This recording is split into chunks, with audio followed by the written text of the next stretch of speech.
Hola a todos, bienvenidos a este video. En este video vamos a discutir cómo replicar los resultados de mínimos cuadrados ordinarios utilizando algunos códigos de programación avanzada en Stata. Para esto vamos a utilizar una base de datos de los precios de la vivienda. Esta base de datos la pueden encontrar en el libro de Introducción a la Econometría de Wooldridge. Vamos a cargar la base de datos. Acá tenemos datos de el precio de las viviendas para una región en Estados Unidos, su valoración, todo está dado en miles de dólares, tanto el precio como la valoración de la vivienda, el número de habitaciones que tiene, tamaño del lote, el tamaño del lote de la casa construida en pies cuadrados, si la casa tiene un estilo colonial y las variables en términos logarítmicos.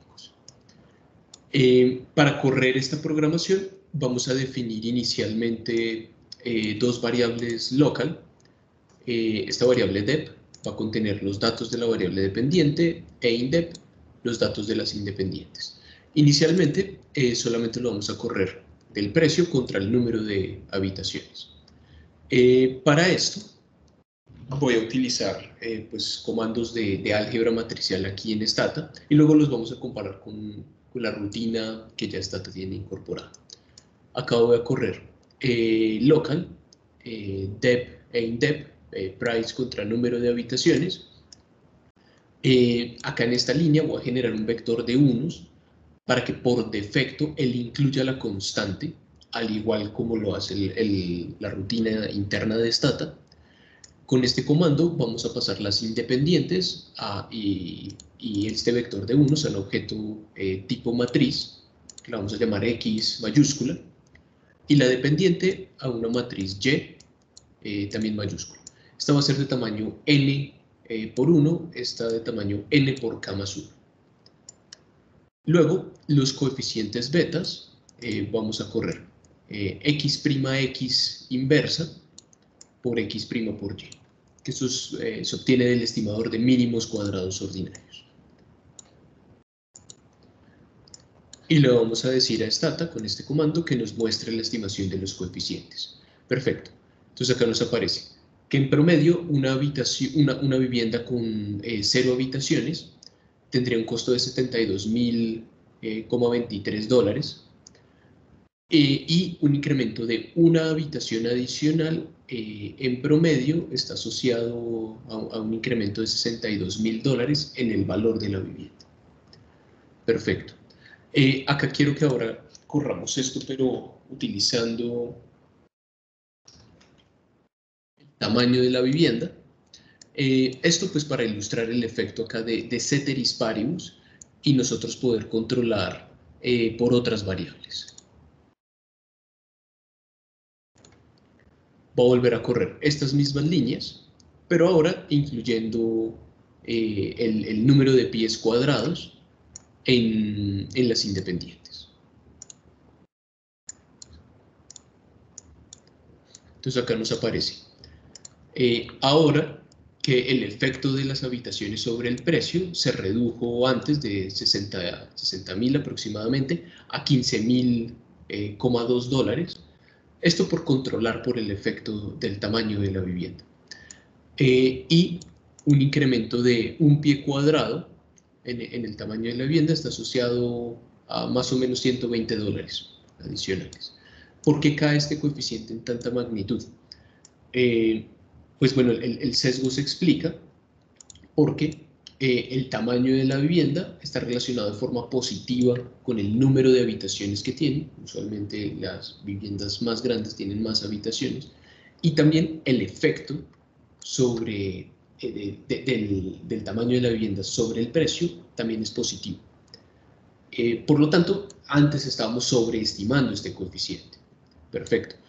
Pero esto también es si nosotros ahora incrementamos una habitación manteniendo constante el tamaño de la vivienda, pues el efecto no va a ser tan grande porque sería como si tuviéramos una vivienda ahora de unas dimensiones limitadas y le agregamos una habitación.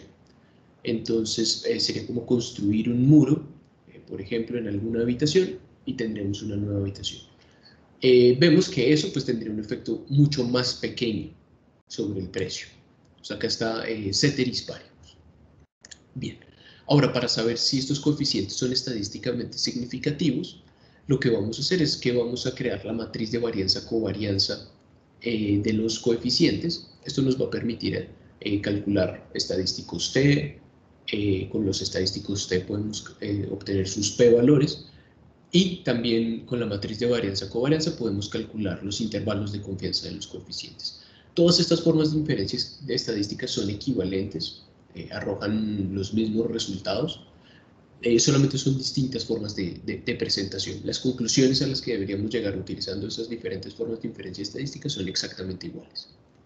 Entonces acá voy a crear los residuales, y menos x por los coeficientes estimados, y acá voy a crear la estimación de sigma cuadrado del error, que esto es U' por el error sobre n menos k menos 1, donde n pues va a ser el número de filas de y, también podría ser de x, o menos el número de columnas de x, que va a ser k independientes, en este caso 2, más 1 por la constante.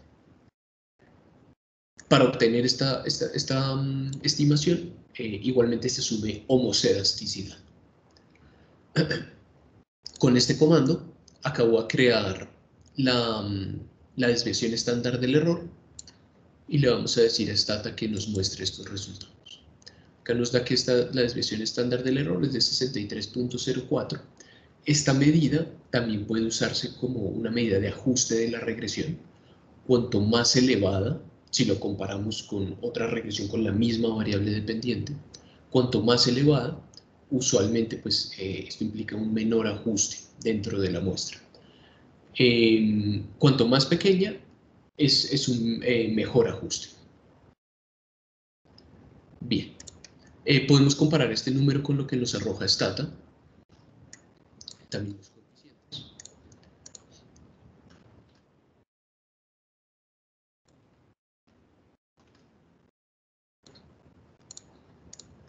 Los coeficientes nos dan exactamente los mismos, 15.19, .284, menos 19.31.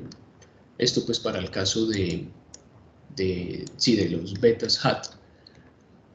Y la desviación estándar del error nos da 63,045 utilizando los comandos de Stata. Acá nos da 63.044. Como acá solamente se utilizan estos decimales, pues se explica la diferencia. Es exactamente igual. Bien. Ahora vamos a crear la matriz de varianza-covarianza de los coeficientes, que esto es sigma cuadrado del error por x' inversa. Para esto también asumimos homocedasticidad. Esta va a ser una matriz de tamaño k más 1 por k más 1. En la principal diagonal va a tener las varianzas de los coeficientes y van a estar organizadas de la misma forma como nosotros organizamos aquí nuestras independientes. Primero las varianzas el número de habitaciones, bueno, del coeficiente asociado al número de habitaciones, del coeficiente asociado al tamaño de la vivienda y luego de la constante. Van a estar ordenadas de esa misma forma. Ese orden no altera para nada nuestros resultados. Luego voy a obtener todas estas medidas de inferencia estadística. Acá en este loop le voy a decir que para ir desde 1 con un paso de 1 hasta k, donde k es el número de independientes, que va a ser el número de columnas de x, es decir, vamos a hacer un barrido para cada uno de los coeficientes. Vamos a calcular la desviación estándar del coeficiente, que va a ser la raíz de la posición i, en la matriz de varianza-covarianza de los coeficientes, es decir, la posición 1, 1, la posición 2, 2, 3, 3. Luego los estadísticos t, que serían los coeficientes, sobre el error estándar del mismo coeficiente, y le vamos a decir a Stata que nos los muestre para compararlos. Y luego vamos a comparar acá, vamos a calcular los p-valores utilizando la distribución t, la cual acá tiene n menos k menos 1 grados de libertad. Este se calcula como 2 veces la probabilidad de que el estadístico t esté por debajo de este valor del estadístico, porque es a 2 colas. Y luego vamos a calcular los intervalos de confianza, el 95% de confianza, que esto es únicamente el coeficiente, más o menos el valor crítico de la distribución, multiplicado por el error estándar del respectivo coeficiente. Bien, entonces vamos a correr esto y lo vamos a comparar con lo que nos arroja Stata.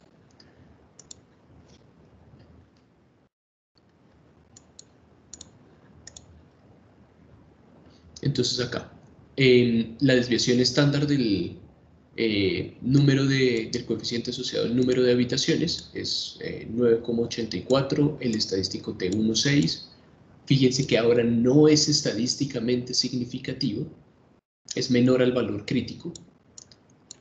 Su p-valor es superior al 10%, no es significativo al 10%, sino sería al 12%. ¿Por qué pasa esto? Por controlar ahora por el tamaño de la vivienda. Y el intervalo de confianza nos dice que este coeficiente no es estadísticamente diferente de 0, por lo cual pues no sería relevante. Esto sucede debido a que pues, el intervalo de confianza contiene al 0. Tampoco sería estadísticamente diferente de 3,5, tampoco sería estadísticamente diferente de 30, pero tampoco de 0. Ok, no sería importante, podemos comparar estos números. Entonces acá nos aparece el estadístico T, 1,6, el p-valor, el intervalo de confianza superior, el intervalo de confianza inferior. También podemos compararlos para los demás coeficientes, son exactamente iguales. Entonces ya hemos replicado toda esta parte de la regresión de mínimos cuadrados ordinarios en Stata.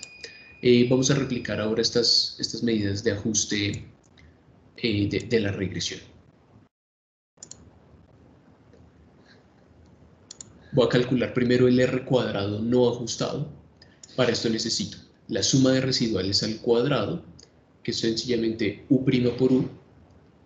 Podemos observarla. Acá nos da 337.845, que es exactamente este mismo número. Podemos calcular las otras descomposiciones de la suma total de cuadrados. Para esto, acá voy a sacar la media de la variable dependiente. La voy a guardar en este vector de coeficientes acá, beta, y voy a generar el valor de la dependiente menos su media. Lo que queremos hacer acá es y en desviaciones de su media elevado al cuadrado. Y eso lo sumamos para todos los individuos. ¿Qué sería acá? Y de min prima por y de min. Vamos a decir a Stata que nos muestre estos resultados. Acá tengo que correr todo el código porque este local se pierde en la memoria si nosotros no lo corremos todo el código. Entonces acá nos da 917.000 la suma total de cuadrados, es decir, eso es la variación total de la variable dependiente. Podemos compararlo. 917.854, exactamente el mismo. Ahora podemos calcular la suma de residuales al cuadrado.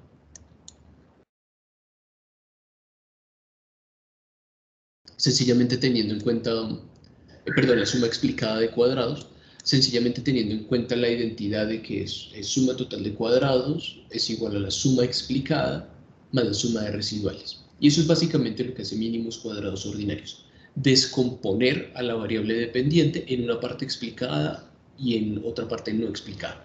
Se asume que esos dos componentes son totalmente independientes, utilizando media condicional cero.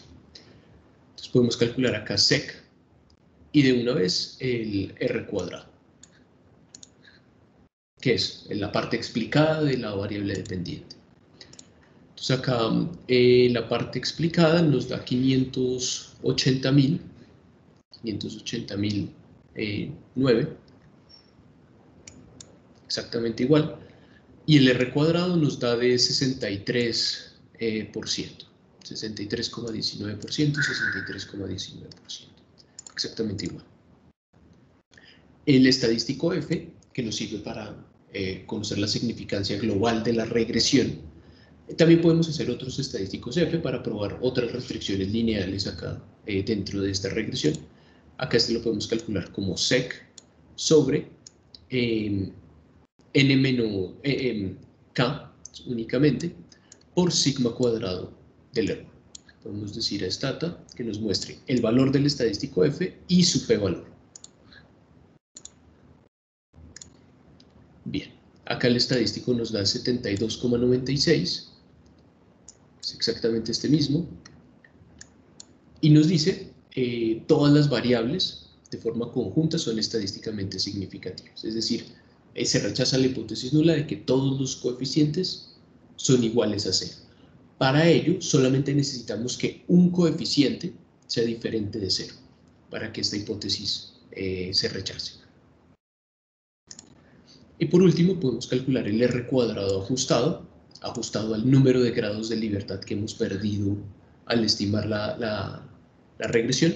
En este orden de ideas, esta medida de ajuste es similar a la desviación estándar del error, que corrige por el número de grados de libertad que existen aquí en la regresión. Este es de 0.6232, acá aproximado 0.6233 por este último decimal, que lo aproxima a 33. Bien, espero encontraran este video muy útil. Recuerden siempre replicar los resultados de los paquetes estadísticos que ustedes están utilizando para conocer implícitamente qué se está haciendo. Nos vemos en un siguiente video.